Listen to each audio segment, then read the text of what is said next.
مجھے اندر ہی اندر غصہ آتا تھا۔ مجھے لگتا تھا میری جگہ کوئی چوری کر کے بیٹھ گیا ہے۔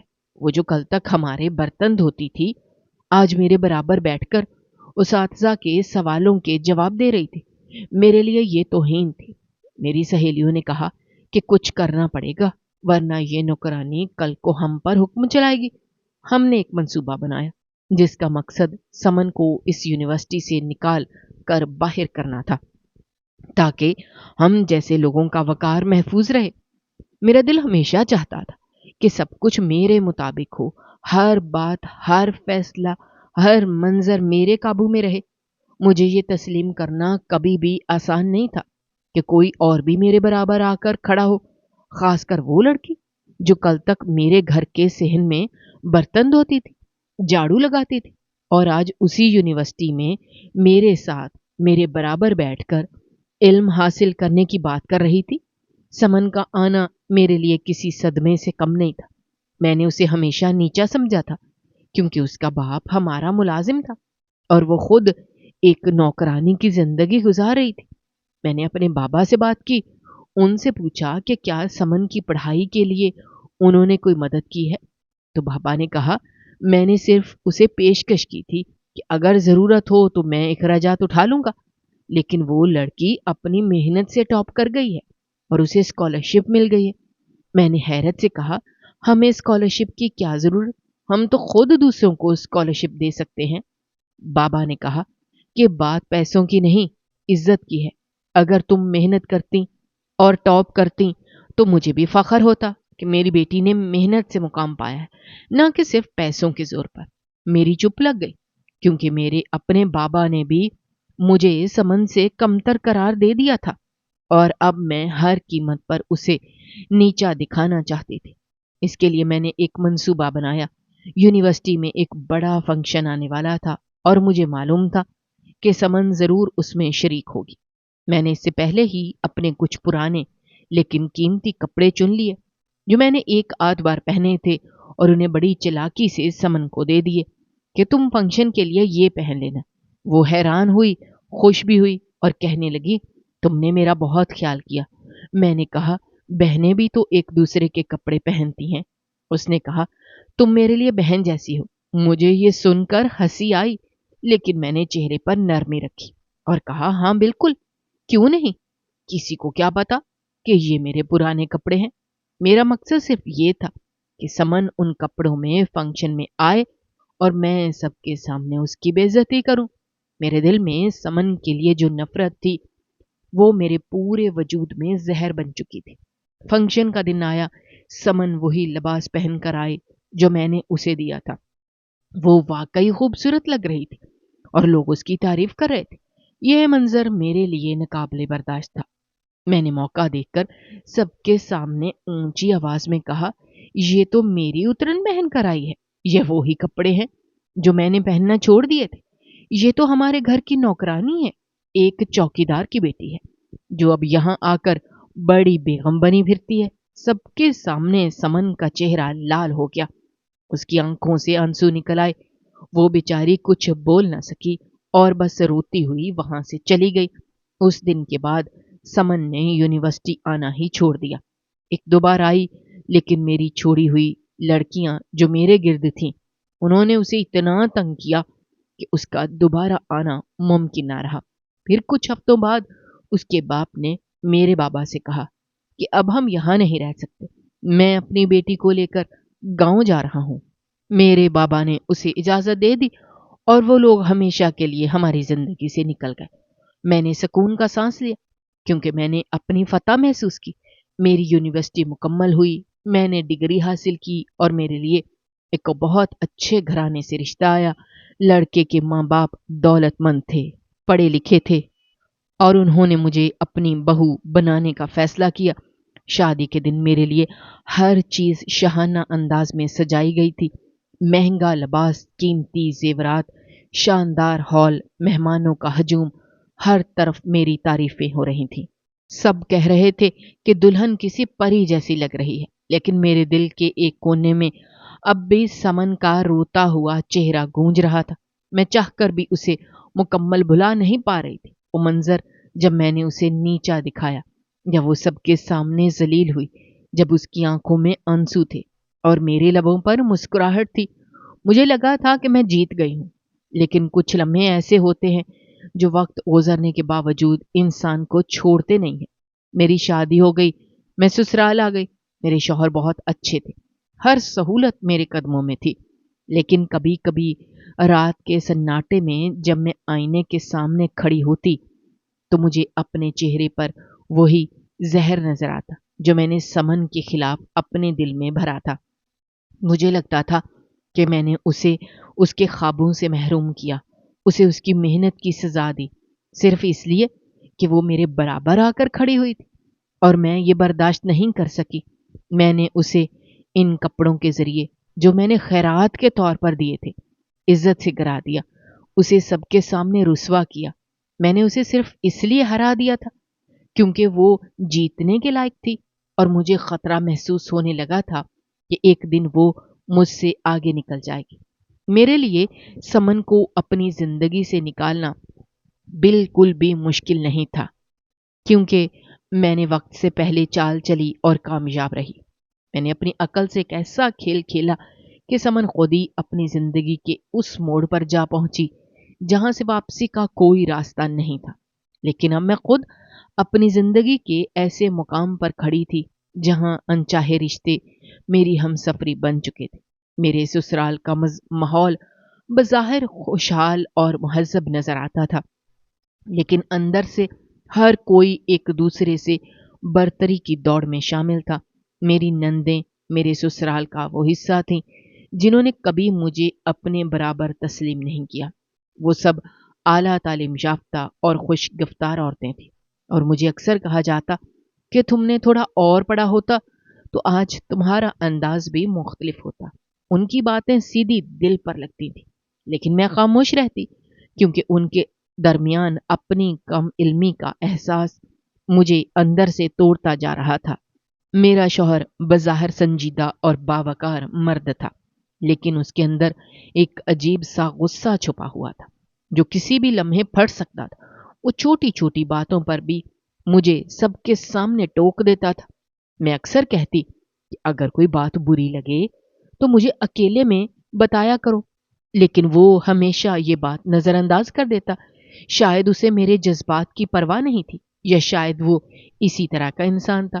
وہ بڑی بڑی پارٹیوں میں جاتا اور وہاں پڑھی لکھی اور سمجھدار عورتوں کو دیکھ کر میری حیثیت اور کم مائیگی کا موازنہ میرے دل میں خود بخود شروع ہو جاتا۔ وہ اکثر باتوں باتوں میں کہہ دیتا تھا، فلاں کی بیوی کتنی ذہین ہے، یا فلاں کتنی باوقار لگتی ہے، اور میں بس خاموشی سے اس کے الفاظ کی چبھن سہتی رہتی تھی۔ میرے والد جن پر مجھے ناز تھا اب اس دنیا میں نہیں رہے تھے، اور ان کی عدم موجودگی نے مجھے بالکل اکیلا کر دیا تھا۔ بابا اکثر کہتے تھے کہ انسان کو خود بھی کچھ بننا چاہیے، اور میں ہمیشہ ان کی بات کو مذاق میں اڑا دیتی تھی کہ ہمیں کیا ضرورت ہے محنت کرنے کی، ہم تو پہلے ہی امیر لوگ ہیں۔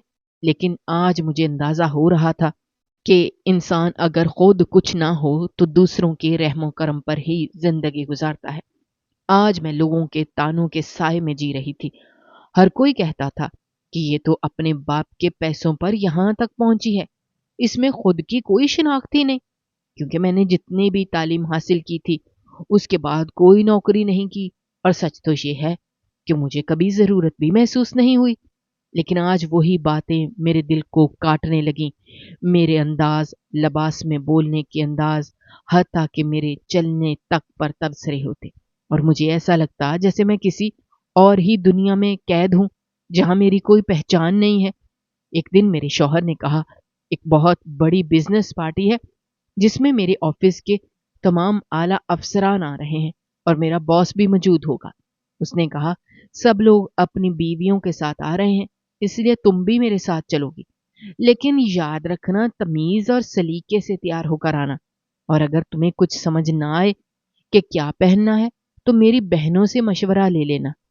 میں نے دل ہی دل میں سوچا کہ مجھے اس کی بہنوں سے کتنی چڑ ہے، اور اب انہی سے مدد لینا پڑے گی تو اسے بڑی مجبوری کیا ہوگی۔ لیکن میرے پاس اور کوئی چارہ بھی نہیں تھا، کیونکہ اگر میں خود تیار ہوتی تو پھر اس کے تانوں کا نشانہ بننا یقینی تھا۔ اس لیے میں نے مجبوری میں ان سے مشورہ بھی لیا اور ان کی پسند سے لباس بھی چن لیا، تیار بھی ہو گئی۔ جیسے تیسے خود کو آئینے میں دیکھا تو دل کو تسلی دی کہ ٹھیک لگ رہی ہوں، لیکن دل کے کسی کونے میں ڈر بھی تھا کہ کہیں وہ پھر سے ناراض نہ ہو جائے۔ ہم لوگ گاڑی میں بیٹھے اور پارٹی کی طرف روانہ ہو گئے۔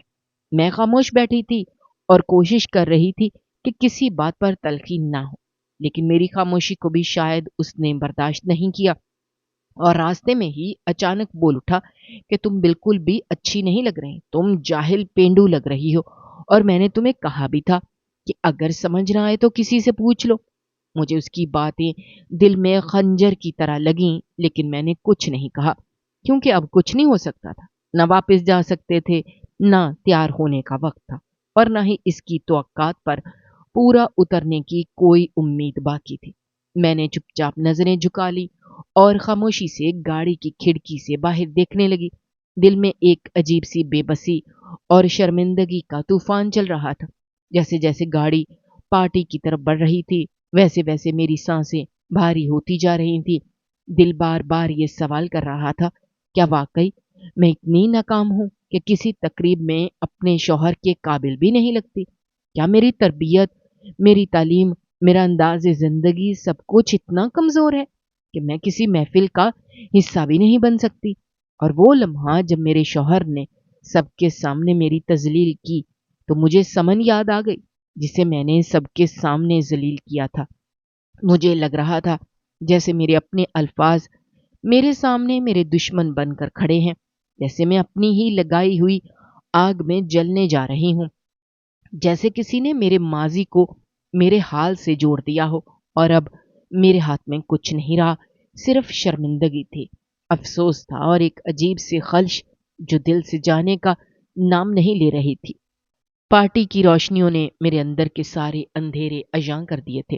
وہ حال کسی خواب جیسا لگ رہا تھا جس میں ہر شخص شاندار لباس میں ملبوس، چمکتے چہروں، پر اعتماد مسکراہٹوں کے ساتھ شامل تھا، اور میں ان سب میں کہیں نہ کہیں خود کو چھوٹا محسوس کر رہی تھی۔ میرے شوہر نے جیسے ہی مجھے اپنے ساتھ چلتے ہوئے لوگوں سے ملوایا تو تعارف کچھ یوں کروایا کہ یہ ہے میری بیوی، جلدی جلدی میں تیار ہوئی بیچاری۔ میں نے اسے صبح بتایا تھا کہ شام کو پارٹی ہے۔ اس کے انداز میں وہی حقارت چھپی ہوئی تھی جس سے میں کئی بار دو چار ہو چکی۔ حالانکہ حقیقت یہ تھی کہ میں نے صبح سے ہر ممکن کوشش کی تھی کہ کسی طرح اچھی لگوں، لیکن شاید میں اس کی امید کے معیار پر کبھی پوری اتر ہی نہیں سکتی تھی۔ میرے کپڑے، میک اپ، بات چیت کا انداز سب کچھ جیسے غلط تھا۔ جیسے ہی ہم کمرہ پارٹی میں داخل ہوئے، میرے شوہر نے سرگوشی میں کہا، تم بالکل جاہل پینڈو لگ رہی ہو، اتنے پڑھے لکھے لوگوں کے درمیان اردو بول رہی ہو، انگریزی کیوں نہیں بولتی؟ میں نے نرمی سے کہا، مجھے انگریزی بولنا اتنا نہیں آتا۔ وہ غصے سے بولا، لگتا ہے تم پیسے دے کر پاس ہوئی ہو، تمہارے باپ نے رشوت کھلائی ہوگی یونیورسٹی والوں کو۔ اس جملے نے میرے دل کے کتنے ہی زخم تازہ کر دیے، اور پھر جیسے ہی اس نے یونیورسٹی کا ذکر کیا، میرے ذہن میں فوراً سمن کا خیال ابھرا۔ وہی سمن جسے میں نے ماضی میں حقارت سے دیکھا، اسے نیچا دکھایا، اور آج خود اس محفل میں سب سے کمتر محسوس کر رہی تھی۔ مگر میں نے کبھی سوچا بھی نہیں تھا کہ وہ میرے سامنے آ کھڑی ہوگی، بلکہ یوں کہ وہ اس پارٹی کی سب سے زیادہ باوقار خاتون کے روپ میں موجود ہوگی۔ حال کے گوشے میں اچانک شور و غل ہوا، سب کی نظریں دروازے کی طرف اٹھ گئیں، اور وہاں سے جو جوڑا اندر داخل ہوا اسے دیکھ کر ایک لمحے کو میری سانسیں رک گئیں۔ وہ جو شخص میرے شوہر کا باس تھا، وہ کسی اور کے ساتھ نہیں بلکہ سمن کے ساتھ ہاتھ میں ہاتھ ڈالے چلتا ہوا داخل ہوا تھا۔ سمن، وہی سمن، بالکل ویسی ہی جیسے برسوں پہلے تھی، بالکل اس سے بھی زیادہ حسین، زیادہ باوقار، پتلی، لمبی، سفید، شفاف، چمکدار جلد کے ساتھ، اور وہ حال میں داخل ہوئی تو جیسے ہر روشنی اس کی طرف جھک گئی۔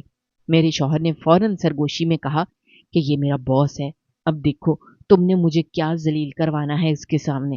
لیکن جیسے ہی ہم ان کی طرف بڑھے، سمن نے مجھے دیکھا تو اس کا چہرہ کھل اٹھا، وہ لپک کر میرے گلے لگ گئی۔ میرے شوہر کی آنکھوں میں حیرانی اور حیرت کا رنگ تھا۔ سمن نے کہا، سونیا تم یہاں؟ مجھے یقین نہیں آ رہا۔ پھر اس نے اپنے شوہر کی طرف مڑ کر کہا، عامر یہ دیکھیں، یہ میری بچپن کی دوست ہے، وہی سونیا جس کے بارے میں نے آپ کو بتایا تھا۔ اس نے میرا ہاتھ پکڑ کر اپنے شوہر کے سامنے کیا، جو کہ میرے شوہر کا باس تھا۔ اس نے نہایت شائستگی سے کہا، او تو آپ سونیا ہیں، آپ کے بارے میں تو بہت کچھ سنا ہے، بہت خوشی ہوئی آپ سے مل کر۔ میرے شوہر کا منہ کھلے کا کھلا رہ گیا۔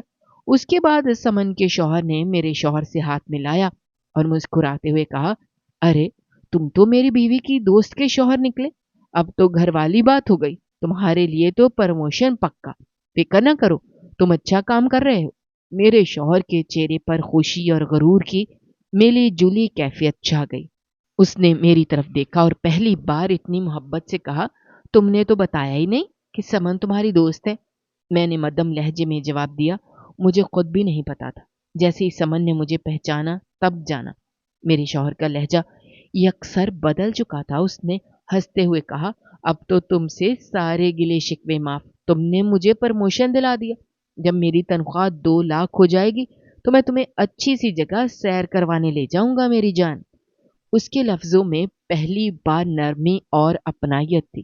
وہی شخص جو کچھ دیر پہلے مجھے جاہل کہہ رہا تھا، اب میرے دم پر سینہ تان کر کھڑا تھا۔ میں بھی دل میں مطمئن ہو گئی، کیونکہ اگرچہ یہ خوشی وقتی تھی، عارضی تھی، لیکن کسی بھی دکھ کے مسلسل بہاؤ میں ایک لمحے کی خوشی بھی غنیمت ہوتی ہے، خاص طور پر جب وہ خوشی کسی ایسے لمحے میں ملے جب آپ خود کو مکمل طور پر تنہا محسوس کر رہے ہوں۔ اب میں سمن کو دیکھ رہی تھی جو ہال میں اپنے شوہر کے ساتھ مکمل اعتماد سے گھل مل رہی تھی، اور میں سوچ رہی تھی کہ انسان کی عزت، وقار اور پہچان کتنی تیزی سے بدل سکتی ہے، اور وہ زخم جو ہم دوسروں کو دیتے ہیں وہ کسی دن ہمارے اپنے وجود پر بھی اتر سکتے ہیں۔ سمن نے مجھے معاف کر دیا تھا، بلکہ گلے لگا کر مجھے عزت دی تھی، اور شاید یہی اصل شرافت تھی جو اس وقت میرے پاس نہیں تھی۔ جو میرے پاس سب کچھ تھا، اور آج جب میرے پاس کچھ نہیں تھا، تب مجھے پہلی بار کسی نے بلا غرض، بلا مفاد عزت دی تھی۔ تھوڑی دیر بعد پارٹی میں شور کم ہوا تو میں نے دیکھا کہ سمن ایک جانب بیٹھ چکی ہے۔ شاید وہ مہمانوں سے ملنے ملانے کے بعد کچھ دیر آرام کرنا چاہ رہی تھی۔ میں اپنے آپ کو روک نہ سکی، دل میں کچھ کہنے کا بوجھ سا تھا۔ موقع ایسا تھا کہ شاید پھر کبھی نہ ملتا۔ میں دھیرے دھیرے چلتی ہوئی اس کی طرف بڑھی۔ دل میں عجیب سی ہچکچاہٹ تھی، لیکن ایک امید بھی تھی کہ شاید وہ مجھ سے ایسے ہی ملے جیسے پہلے ملتی تھی، جیسے ہم بچپن میں ملا کرتی تھی۔ میں نے اس کی طرف دیکھا تو اس کی نظر بھی مجھ پر پڑی۔ فوراً مسکرا کر مجھے اپنے پاس بلایا۔ میں حیران بھی ہوئی اور شرمندہ بھی کہ جس لڑکی کو میں نے کبھی اس کی غربت کا تانا دیا تھا، آج وہ اتنے وقار سے مجھے اپنی مجلس میں بلا رہی ہے۔ وہ اپنی سیٹ سے ہلکی سی سرکی اور میرے لیے جگہ بنائی، مجھے اپنے پاس عزت سے بٹھایا، جیسے کچھ ہوا ہی نہ ہو، جیسے ہماری دوستی آج بھی وہیں سے جڑی ہو جہاں سے چھوٹی تھی۔ اس نے ویٹر کو اشارہ کیا، میرے لیے کولڈ ڈرنک کا آرڈر دیا۔ اس کی شفقت اور خوش اخلاقی دیکھ کر میرے دل کے بند دروازے کھلنے لگے۔ وہ سمن جو کبھی میرے مذاق کا نشانہ بنی تھی، آج میرے لیے اپنی محفل میں جگہ بنا رہی تھی۔ مجھے نہیں پتا چلا کہ کب میری آنکھوں میں آنسو بھر آئے۔ میں نے سر جھکا لیا، لیکن وہ شاید میرے دل کا حال پڑھ چکی تھی۔ اس نے نرمی سے پوچھا، سونیا کیا ہوا؟ رو کیوں رہی ہو؟ کیا کچھ ٹھیک نہیں؟ میری ہچکی بند گئی، آواز روند گئی، لیکن میں نے کوشش کی کہ کچھ کہہ سکوں۔ میں نے کہا، سمن، میں نے تمہارے ساتھ بہت برا کیا تھا۔ اس دن اسکول میں تمہیں سب کے سامنے ذلیل کیا تھا، اور پھر بھی آج تم مجھے اتنی عزت دے رہی ہو، میرے لیے کولڈ ڈرنک منگوائی، میرے لیے کرسی خالی کی۔ تمہیں مجھ سے نفرت کرنی چاہیے تھی، لیکن تم نے تو میرے دل کو چھو لیا۔ وہ مسکرا دی اور بڑی نرمی سے میرے ہاتھ پر ہاتھ رکھا اور کہا، سونیا وہ تو اتنی پرانی بات ہے یار، تو اب بھی اسے دل پر لیے بیٹھی ہے۔ میں نے تو اسے کب کا بھول چکی ہوں۔ میں نے اسے دیکھا تو لگا جیسے میرے اندر کی کثافت دھلنے لگی ہو۔ ایک ایسا انسان جو دل سے معاف کر چکا ہو، جو بدلے کی نیت سے نہیں بلکہ رشتے کی قدر سے جیا ہو، وہی سمن میرے سامنے تھی۔ وہ کہنے لگی، ہمارے والد صاحب نے ہمارے گھرانے کے ساتھ ہمیشہ اچھائی کی، وہ ایک بہت شریف اور نیک انسان تھے، میں نے ان کی بیٹی کو کیسے برا سمجھ سکتی ہوں؟ تم تو میرے لیے ہمیشہ بہن جیسی رہی ہو،